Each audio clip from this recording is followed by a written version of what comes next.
Hello everyone, good morning to all of you. This is Joginder Sharma and you are watching my channel Jogi Sir. And in this today video lecture, we are discussing about class 6 science. The chapter is separation of substances. पदार्थों को अलग कैसे करें, पदार्थों को अलग क्यों करते हैं, क्या हमको उनकी नीड है, why do we separate substances.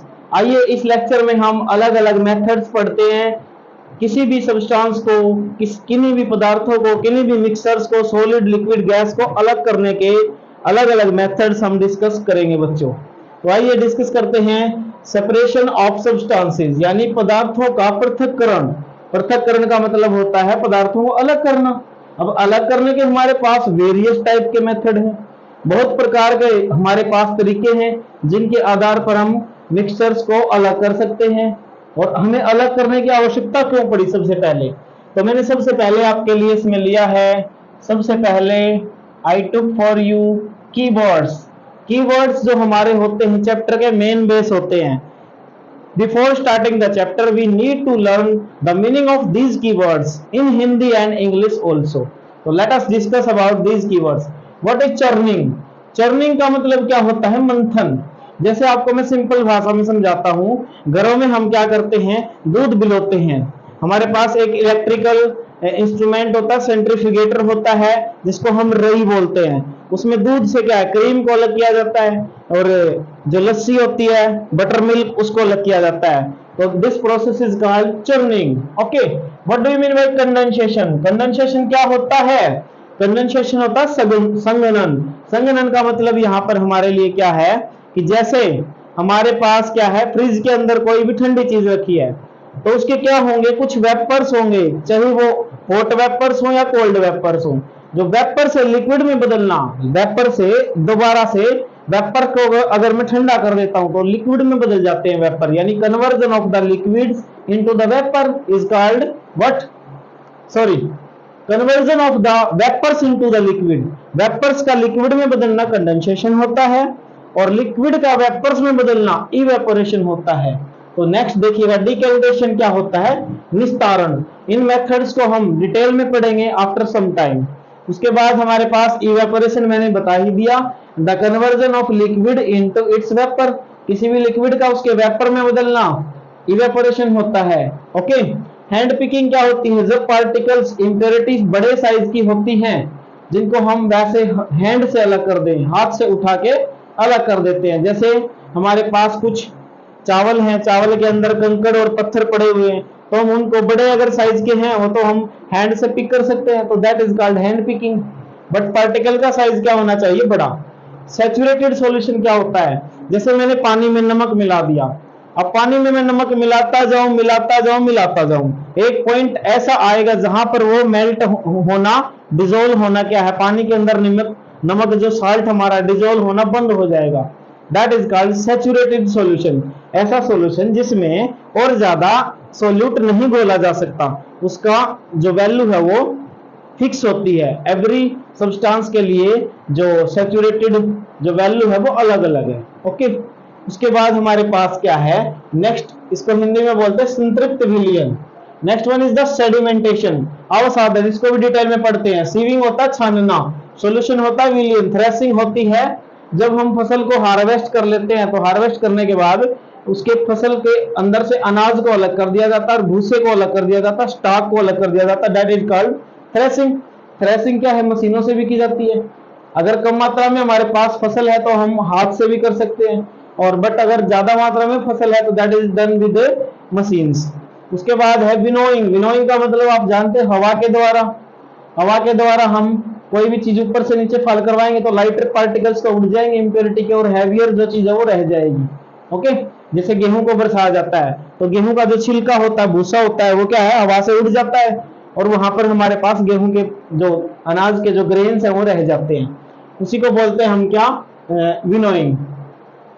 इसमें हवा की आवश्यकता होती है, विंड की आवश्यकता होती है, पवन की आवश्यकता होती है।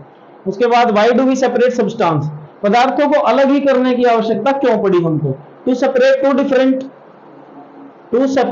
डिफरेंट बट यूजफुल कंपोनेंट्स, यानी दो यूजफुल कंपोनेंट को भी हम इससे अलग कर सकते हैं और नॉन यूजफुल को भी अलग कर सकते हैं। जैसे मेरे पास क्या गेहूं मैंने निकाला खेत में। अब गेहूं में से जो भूसा बनता है उसका तो क्या है, वो जानवरों के लिए खाने का चारा होता है, और जो गेहूं होते हैं उनको हम खाते हैं। तो that are both are useful component, but वो ये तो है नहीं कि हम भी उसको उसी में पीस के खा लेंगे, तो ऐसा नहीं होता, क्योंकि वो अलग करना जरूरी है। इसलिए मैं बोल रहा हूं यहाँ पर दो डिफरेंट बट यूजफुल कंपोनेंट, अलग अलग कंपोनेंट है लेकिन दोनों यूजफुल है, एक एनिमल्स के लिए एक ह्यूमन बीइंग के लिए। To remove non useful component, अब जैसे चाय मैंने बनाई तो चाय के अंदर चाय पत्ती है, टी लीव्स है, उसको अलग करूंगा मैं चाय से, तो that is the non useful component. Tea leaves का हमारे लिए क्या काम है, वो तो नॉन यूजफुल कंपोनेंट में आ जाती है। टू रिमूव इंप्योरिटीज और हार्मफुल कंपोनेंट्स, अब कई बार क्या होता है, चावल के अंदर कंकड़ हैं, पत्थर हैं, डिफरेंट टाइप की इंप्योरिटीज हैं, रेत है, मिट्टी है, तो वो हमारे लिए हार्मफुल होते हैं और उनको हम इंप्योरिटीज में काउंट करेंगे, तो उनको सेपरेट करना जरूरी है। So we need to separate substances, इसलिए हमें पदार्थों का पृथक्करण करना आवश्यक पड़ जाता है।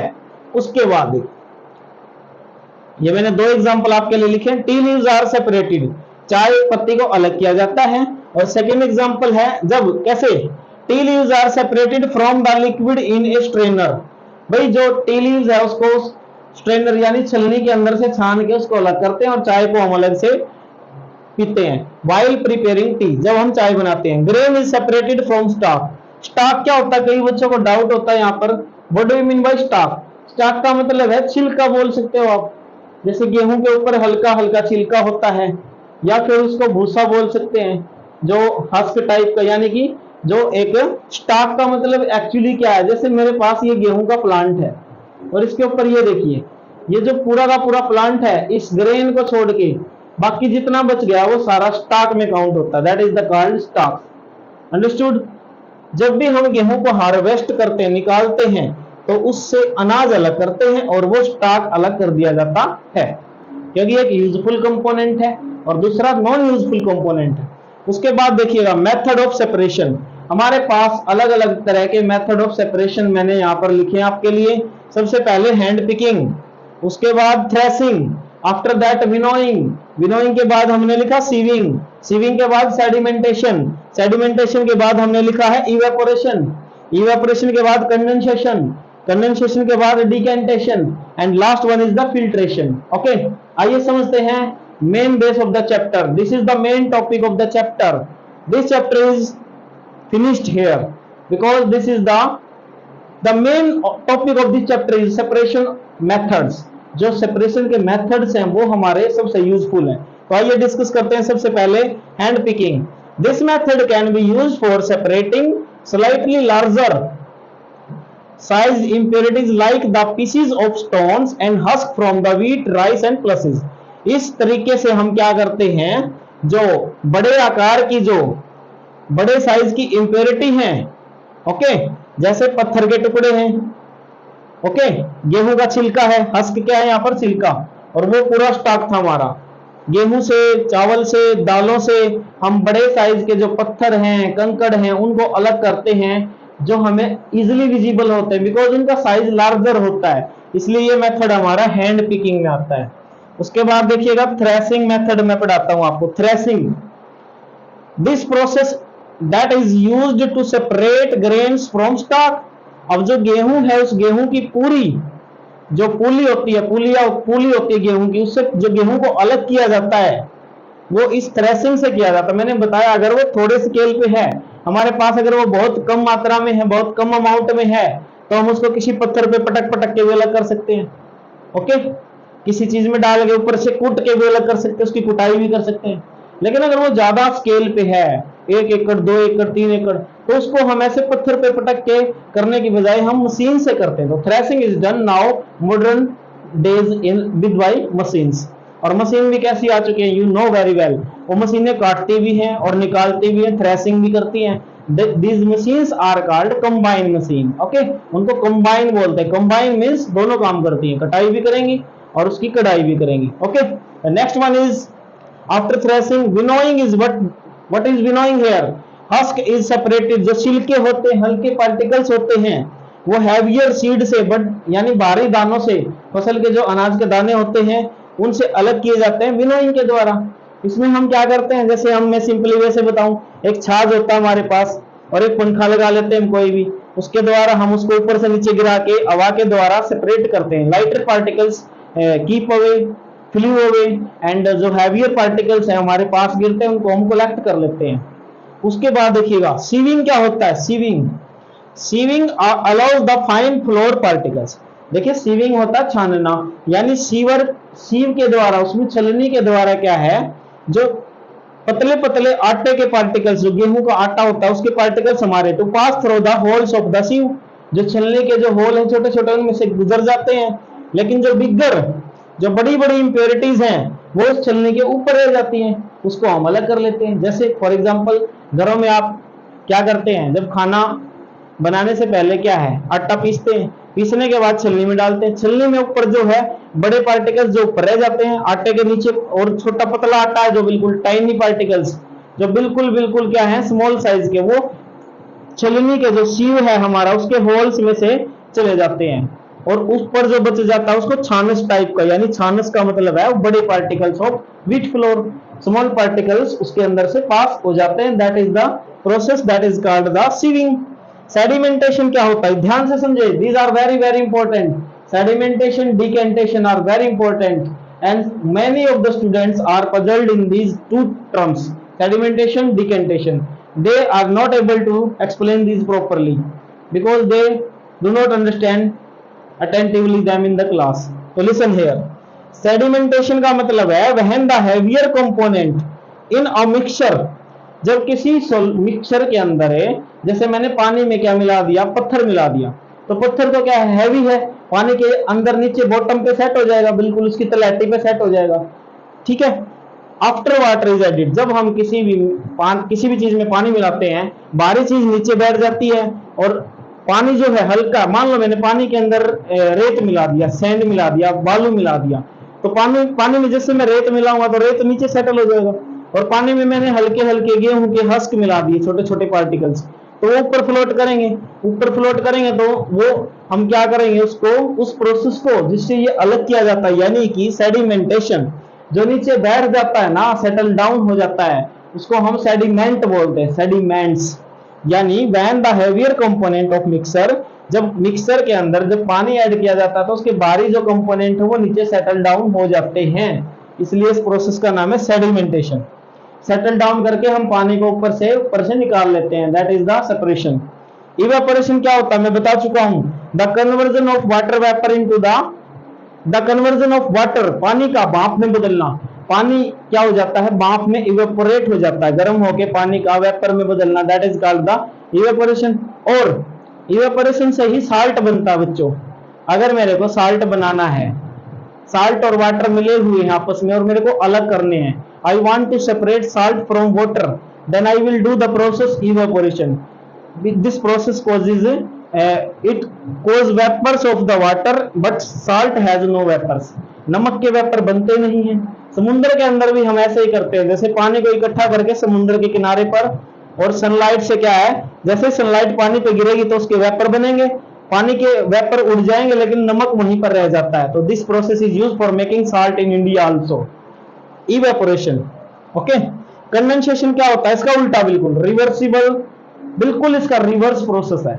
यानी कंडेंसेशन हमारा क्या है, इवेपोरेशन क्या था, वाटर टू वेपर, अब क्या हो जाएगा, वेपर यानी वाटर तो वेपर में चेंज हो गया था, इवेपोराइज हो गया था, अब वेपर ठंडे हो गए क्या होंगे, दोबारा से वाटर में चेंज हो जाएंगे, that is called condensation. For example जब हम सब्जी बनाते हैं, सब्जी बनाते वक्त किसी बर्तन पे ना एक प्लेट वगैरह ढक देते हैं, गैस चूल्हा या जो भी जला के नीचे, तो बेटा आपने देखा होगा उसके ऊपर क्या है, जो प्लेट है उसके अंदर कुछ पानी के पार्टिकल्स हमको दिखते हैं, वो कहां से आए, सब्जी के अंदर से वाटर के वेपर बने, वेपर बन के उसके ऊपर कलेक्ट हो गए और वो दोबारा से लिक्विड में चेंज हो गए, that is called the condensation.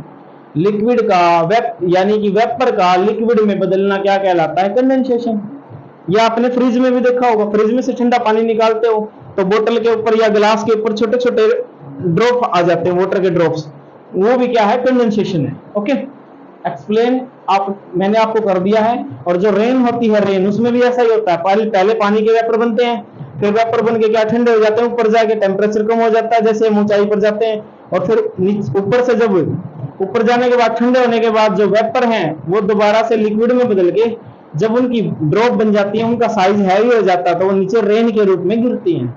Okay, इसी तरह से वाटर साइकिल चलता रहता है, पूरा का पूरा वाटर साइकिल चलता रहता है। Next term is decantation is very important. It is a process for the separation of mixture of immiscible liquid. इसमें क्या होता है, हम दो ऐसे लिक्विड ले लेते हैं जो आपस में मिलते नहीं। जैसे मैंने क्या कर दिया, एक गिलास वाटर लिया, उसमें एक चम्मच ऑयल मिला दिया।